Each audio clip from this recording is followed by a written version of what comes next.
Since the establishment of the slave trade in the 1600s, African Americans have had to struggle against the chains of slavery, racial tyranny, segregation, discrimination, and legal disenfranchisement to achieve even the slightest representation in the U.S. government.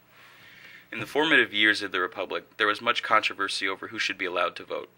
In the South, white constituents insisted that only white males be allowed to vote, yet also demanded that slaves should be counted when determining how many members of Congress each state is entitled to. At this time, the majority of the states in the Union declared that only white landowning males could vote. Less than 5% of the United States population met those qualifications, and so less than 5% of the population voted in the presidential election of 1800. In the election of 1828, there were some free black men eligible to vote, but the property requirements had been raised for black voters, while the same requirements for whites were lowered. Out of 12,500 free black men in New York City, only 60 were eligible to vote in the election of 1826. It is unknown how many of these men actually voted, and out of that number, how many of those votes were counted. The abolitionist movement gained substantial ground during the mid-19th century.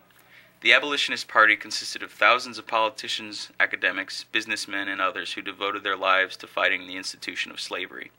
Major figures of this movement were William Lloyd Garrison, Harriet Tubman, Maria Stuart, and most famously, Frederick Douglass. Perhaps the most famous figure of the abolitionist movement, Frederick Douglass was born a slave to an African-American woman and an unnamed white man. As a young man, he experienced the brutality of slavery firsthand before escaping to the North. There, Douglass became a journalist and started publishing his 4-page weekly abolitionist magazine called North Star out of Rochester, New York.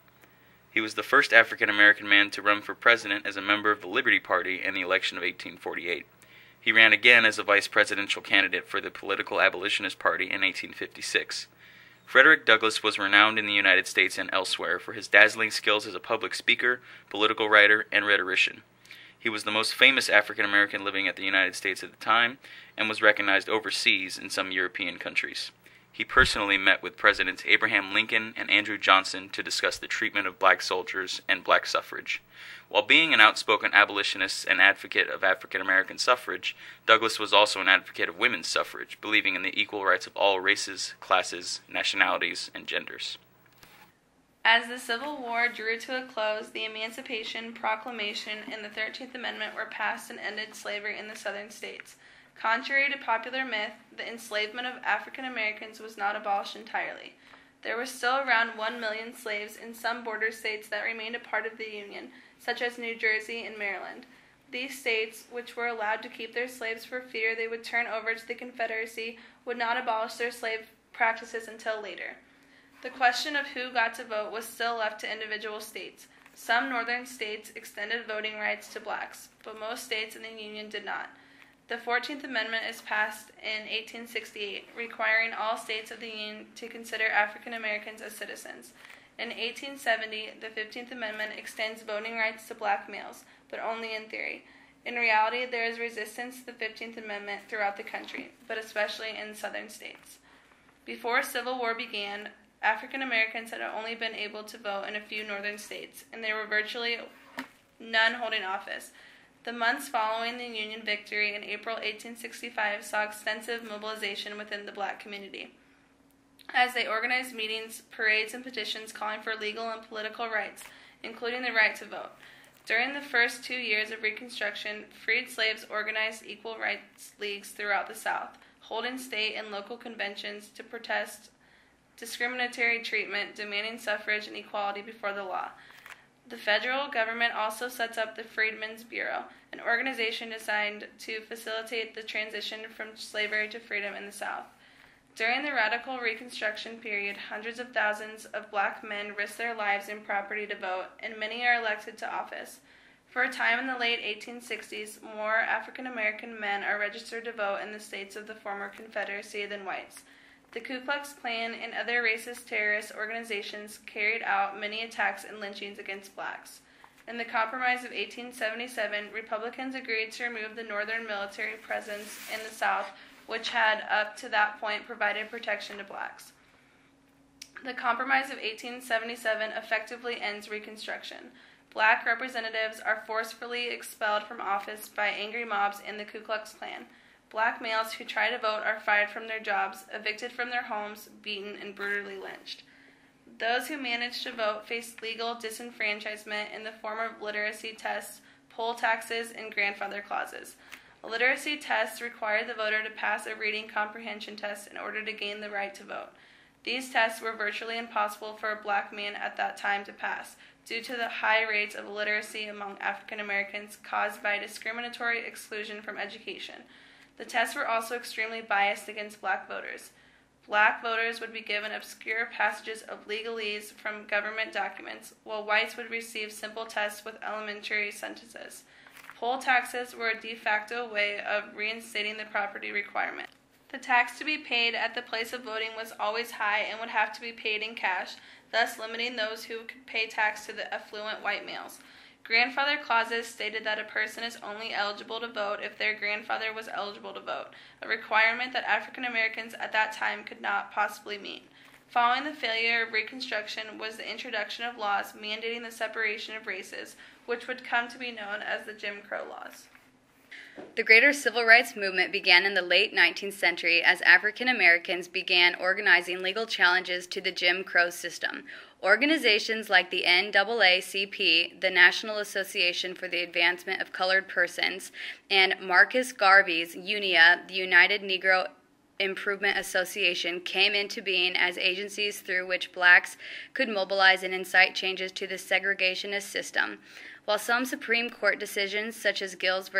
Harris and Plesley v. Ferguson, registered changes to Jim Crow, other later causes like Gwynn v. United States, which struck down grandfather clauses, and Smith v. Allwright, which banned the practice of state-sanctioned all-white primaries in the Democratic South, made significant gains for the African American community.